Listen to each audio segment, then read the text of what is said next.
નમસ્કાર દર્શક મિત્રો, હું છું રૂપલ લુણીચિયા. સંપૂર્ણ ન્યૂઝમાં આપનું સ્વાગત છે. ભાભર શહેરમાં થયેલા ધીંગાણાનો વિડીયો સોશિયલ મીડિયામાં વાયરલ થયો હતો. આ ઘટનાને લઈને આજે ઠાકોર સમાજે વિરોધ પ્રદર્શન કર્યું હતું. આ ઘટના બે જૂથો વચ્ચે સામાન્ય બોલીચાલી બાદ સર્જાઈ હતી, જેમાં 5 લોકો ઘાયલ થયા હતા, જેમાંથી એકની સ્થિતિ ગંભીર છે. ઘાયલોને સારવાર માટે ભાભર રેફરલ હોસ્પિટલમાં દાખલ કરવામાં આવ્યા છે. ઠાકોર સમાજે આ ઘટનાના વિરોધમાં રેલી યોજી, જેમાં સંસદ સભ્ય ગેનીબેન ઠાકોર અને વાવના ધારાસભ્ય સૌરભજી ઠાકોર પણ જોડાયા હતા. સમાજના આગેવાનોએ અસામાજિક તત્વો સામે કડક કાર્યવાહી કરવાની માંગ સાથે ભાભર પોલીસ મથકે રજૂઆત કરી હતી. ઘટનાનો વિડીયો સોશિયલ મીડિયા પર વાયરલ થયો છે, જેમાં ભરબજારમાં થયેલું ધીંગાણું જોઈ શકાય છે. ભાભર પોલીસે સમગ્ર ઘટનાની તપાસ કરી રહી છે.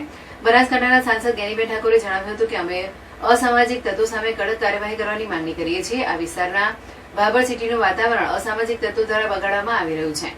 અમારું એક જ માંગવું છે કે પોલીસ આ તત્વો સામે કડક કાર્યવાહી કરે. તેઓએ વધુમાં જણાવ્યું હતું કે ગ્રામ્ય વિસ્તારમાં ભણવા આવતી દીકરીઓની સુરક્ષા માટે કડક પગલાં લેવા જોઈએ. અસામાજિક તત્વો દારૂ અને જુગારના ધંધા કરે છે અને પોલીસ તેમની સામે કોઈ જ કાર્યવાહી કરતી નથી.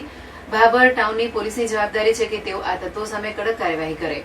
ભાભર પોલીસ સ્ટેશનના પીએસઆઈએ જણાવ્યું હતું કે ગઈકાલની ઘટનામાં ફરિયાદ દાખલ કરવામાં આવી છે અને મુખ્ય આરોપીને ઝડપી પાડવામાં આવ્યો છે. આ ઘટનામાં 5 લોકો ઘાયલ થયા છે, જેમાંથી એકને માથાના ભાગે ગંભીર ઈજા થઈ છે.